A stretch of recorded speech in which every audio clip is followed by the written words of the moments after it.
flowing. The second question is, can you share with us a bit about your personal experience with political repression?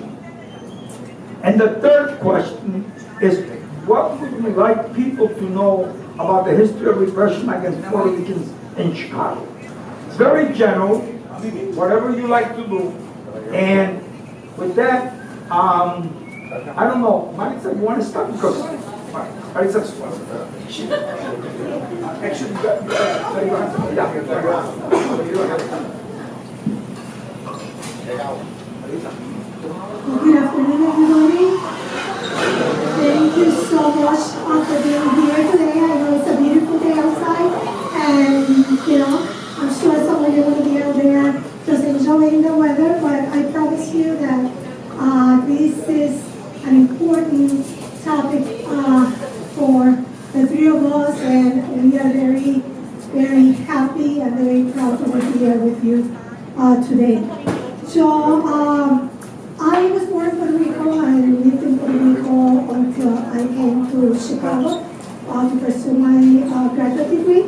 So I was born and raised in a family that was pro-statehood. They were like, estaban a guerrilla, everything like that. So that happened, and that's what I grew up. For being the youngest of the second marriage of my father of 6, I questioned many things that my other siblings did, and I was always the rebel of the family. So when I got into theater in high school, that definitely was the door opening for me to a world that I didn't know much about. And then I went to college, and my God, did I open my eyes. I went to the University of Puerto Rico, first year 1975, my first strike. So there I was, I volunteered to be in the human chain. Little did I know how dangerous that was, and my lungs got broken.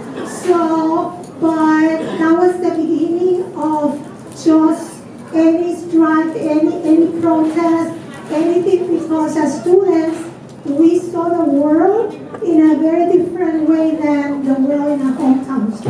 So from there, I continued to participate in everything you name it. And I joined the Partido Socialista, and then I went to the street to set claridad, and to, just have meetings. We always met at night, late at night. And from there, I met a lot of people that really helped me to build my own sense of who I was and what part I was to play in this movement. And you'll hear the rest of the story later, because then I came to Chicago and continue the work. So thank you so much for hearing that story about how my story began.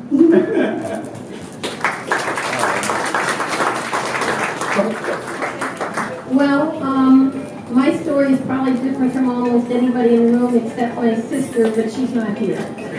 Which is, I grew up a racist Republican type in Southwest Pennsylvania in a very small town. And what changed me were two things. One, it was a time period I lived in when there was an anti-Vietnam War movement, and also I'm actually half Australian, so my mother took us to live in Australia, and when I was in Australia, I went to a girls' school, and the girls there talked about ideas. At my high school, girls only talked about hair and clothes and boys and makeup. So I plunged into a different reality. Then I came back, and I became part of the anti-Vietnam War movement, and I remember I went to a huge demonstration in Washington. I think it was, if Washington won't stop the war, we'll stop Washington. So that was 1970 or 71, Howard? 71. And there I was, really a little kid walking across the street, and the police just came up and threw me on the ground and dumped mace into my eyes. And that has actually, I've never developed a positive sense of the police since. But are we supposed to talk about Puerto Rico now? Okay, so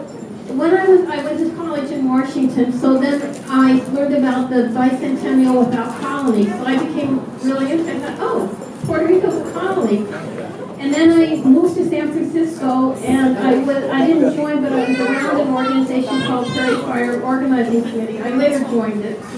And I worked on the Puerto Rico Solidarity Movement. And then in 1981, I guess, shortly after the arrest of the 11 here in Chicago, my sister who's an attorney, I think of it this way, other people may think of it differently. Stephen Gator came and sat us down on the couch and said, Melinda, we really want you to come to Chicago to be an attorney. Then looked at me and said, well, you can come